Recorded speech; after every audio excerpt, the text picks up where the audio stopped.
Good morning everyone. Today we discuss about some important questions related to your chapter, that is matter in our surrounding. Question we start. A diver is able to cut through water in a swimming pool. Which property of water does this observation show?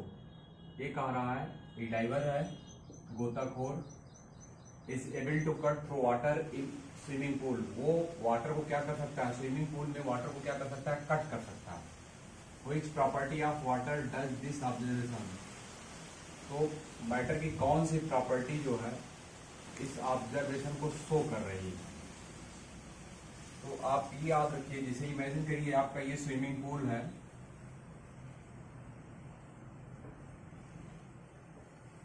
ये swimming pool है, ये swimming pool है. इसमें क्या कर रहा है, ये एक डाइवर है जो कह रहा है able to cut through water in swimming pool. ये वाटर को क्या कर सकता है, कट कर सकता है, वाटर को हटा सकता है. तो इस property of matter does this observation show. ये कौन सी प्रॉपर्टी जो है मैटर की शो कर रही है. याद रखिएगा, अगर ये डाइवर है तो स्विमिंग पूल में स्विम करते समय ये अपने सरफेस एरिया को क्या करता है, डिक्रीज करता है. सरफेस एरिया को क्या करता है, डिक्रीज करता है. तो सरफेस एरिया के डिक्रीज करने से इसमें जो फोर्स ऑफ कोहेसिव फोर्स लगते हैं, वाटर के बीच में कोहेसिव फोर्स लगते हैं, वो कोहेसिव फोर्स क्या होता है, डिक्रीज हो जाता है, जिसकी वजह से वाटर क्या हो जाता है, कट जाता है. और वाटर कट जाने से ये डाइवर क्या होता है, एक पॉइंट से दूसरे पॉइंट पे पहुंच जाता है.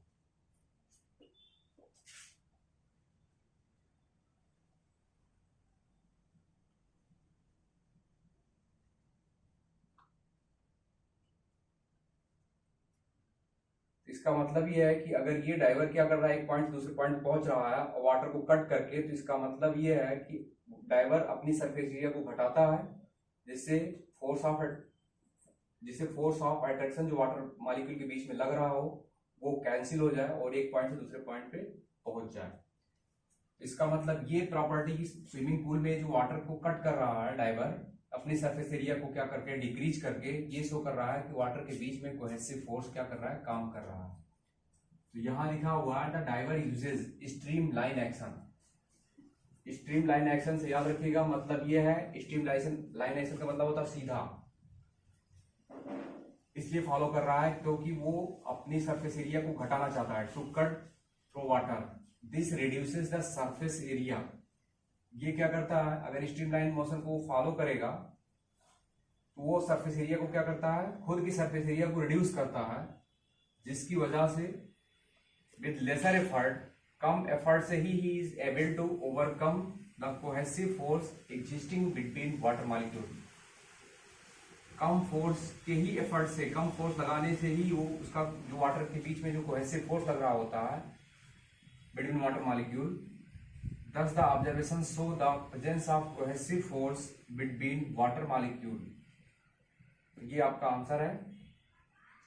इसको इंसर्ट आप जाने रहिएगा कि अगर डाइवर क्या कर रहा है, स्विमिंग पूल में वाटर को कट कर रहा है तो कौन सी प्रॉपर्टी शो कर रही है. तो इसका सीधा सा मतलब है कि डाइवर क्या कर रहा है, स्विमिंग पूल में तैरते समय स्ट्रीम लाइन मोशन को फॉलो करता है. स्ट्रीम लाइन मोशन को फॉलो करने का मतलब ये है, अपनी सरफेस एरिया को डिक्रीज करता है, और अपनी सरफेस एरिया, खुद की सरफेस एरिया डिक्रीज करने का मतलब यह है कि लेसर फोर्स ऑफ अट्रैक्शन से ही, लेसर फोर्स से ही इस मॉलिक्यूल के बीच में जो फोर्स ऑफ अट्रैक्शन लगता है उसको क्या कर सकता है, वो उसको कट कर सकता है. जब उसको कट कर देता है तो ये क्या करता है, एक पॉइंट से दूसरे पॉइंट पे ट्रांसफर होता है.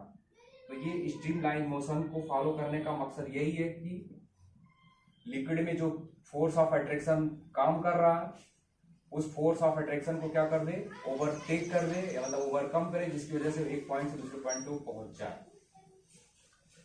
तो ये प्रॉपर्टी ये शो कर रही है कि वाटर मॉलिक्यूल के बीच में कोहेसिव फोर्स लग रहा है. अगर डाइवर अपनी सरफेस एरिया को नहीं घटाएगा, तो सरफेस एरिया को नहीं घटाएगा तो वाटर मॉलिक्यूल को कट भी नहीं कर पाएगा, और जब कट नहीं कर पाएगा तो ये क्या हो जाएगा, तैर भी नहीं पाएगा. इसका इंसर्ट याद रखिएगा. इसको तैरने के लिए अपनी सरफेस एरिया को घटाना होगा. घटाने का मतलब यह है कि जब सरफेस एरिया घट जाएगी तो कम एफर्ट से ही क्या करेगा, वो वाटर मॉलिक्यूल के बीच लगने वाले फोर्स ऑफ अट्रैक्शन को क्या कर सकता है, रिड्यूस कर सकता है, और जब रिड्यूस करेगा तो एक पॉइंट से दूसरे पॉइंट पे पहुंचेगा। तो ये प्रॉपर्टी याद रखिएगा, वाटर मॉलिक्यूल के बीच लगने वाले कोहेसिव फोर्स को शो कर रही है। तो ये है आपका बहुत इंपॉर्टेंट क्वेश्चन, लॉजिकल क्वेश्चन।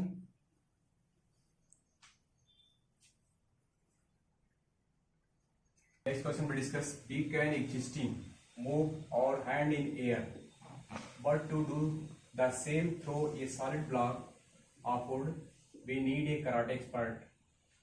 इसको आपको एक्सप्लेन करना है। जैसे आप जब भी हम चलते हैं तो हवा में अपने हाथ को इधर उधर कर सकते हैं, दिया है we can easily move our hand in air, अपने हाथ को हम हवा में इधर उधर कर सकते हैं, लेकिन हम ऐसा जो है सॉलिड ब्लॉक के अंदर नहीं कर सकते हैं। सॉलिड ये है, सॉलिड के अंदर हम अपने हाथ को इधर उधर नहीं कर सकते हैं। और ऐसा करने के लिए throw a solid block, do the same throw a solid block of wood we need a karate expert.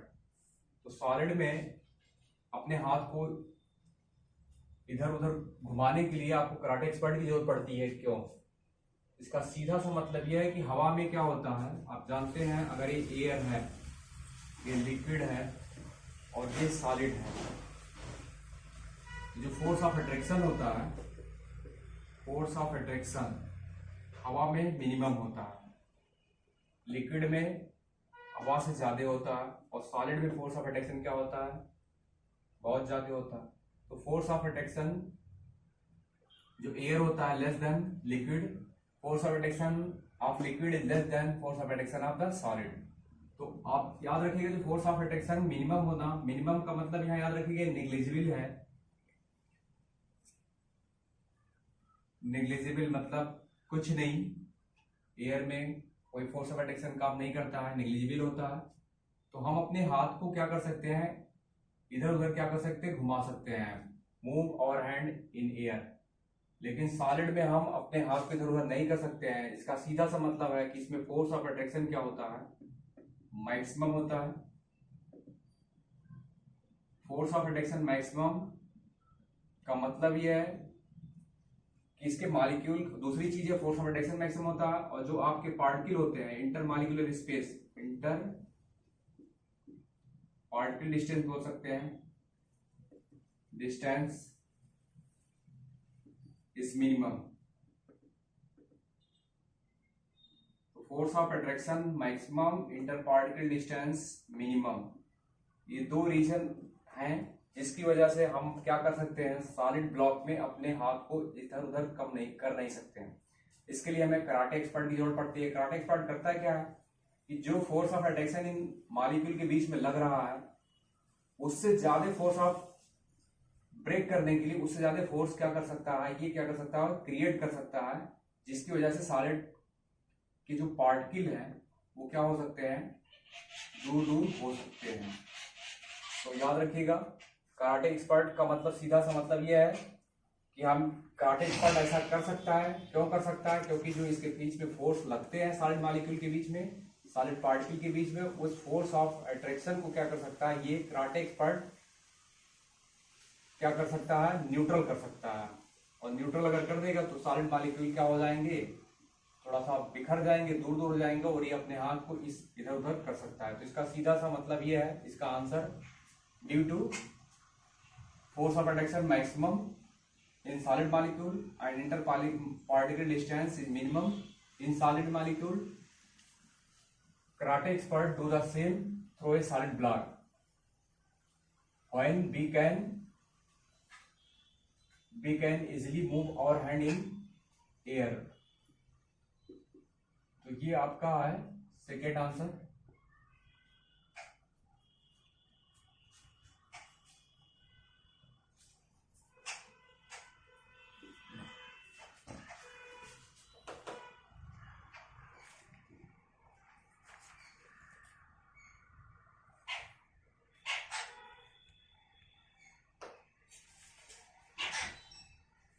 Okay.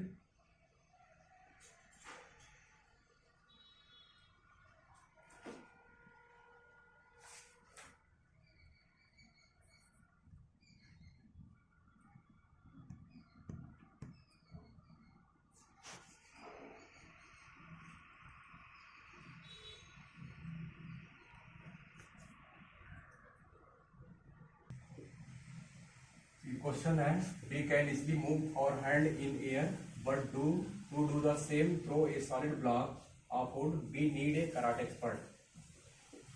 तो हम अपने हाथ को क्या कर सकते हैं, हवा में इधर उधर कर सकते हैं, लेकिन सॉलिड में ऐसा नहीं कर सकते हैं, इसके लिए कराटे एक्सपर्ट की जरूरत पड़ती है। इसका आंसर आपके सामने है। सीधा सा मतलब याद रखिएगा कि हम हवा में अपने हाथ को इधर उधर कर सकते हैं, तो हवा में क्या होता है, फोर्स ऑफ अट्रैक्शन मिनिमम होता है, इसलिए कर सकते हैं। सॉलिड ब्लॉक में फोर्स ऑफ अट्रैक्शन मैक्सिमम होता है, तो इसलिए हम नहीं कर सकते हैं, इसके लिए कराटे एक्सपर्ट की जरूरत पड़ती है। तो जो सॉलिड के बीच में फोर्स ऑफ अट्रैक्शन लग रहा है, उसे क्या करने के लिए, ओवरकम करने के लिए कराटे एक्सपर्ट क्या करता है, सफिशिएंट फोर्स प्रोवाइड करता है, जिससे सॉलिड के बीच में जो पार्टिकल है at a moment space create हो जाता है। तो ये वर्क केवल कराटे एक्सपर्ट कर सकता है सॉलिड ब्लॉक के लिए, साधारण लोग नहीं।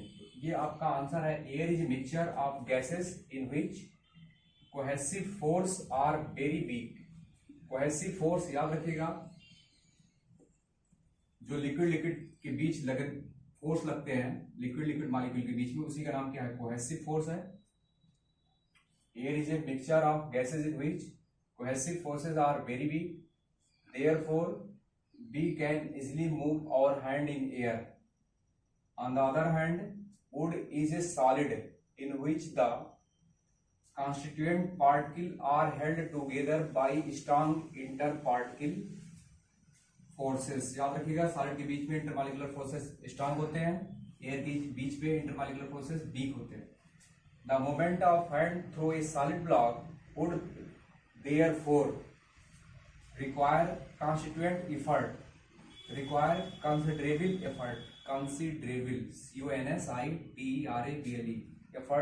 to separate the particle to create enough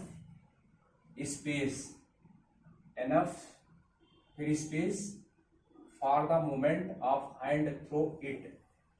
So only a karate expert is able to do so। तो ये इसका आंसर है। एनएफ के बाद इसको यहाँ से स्पेस से ऐड कर लीजिएगा यहाँ तक। ये कुछ क्वेश्चन है, लॉजिकल क्वेश्चन है, ऐसे भी क्वेश्चन आते रहते हैं। नेक्स्ट थीम डिस्कस भी नेक्स्ट टाइम। Thank you.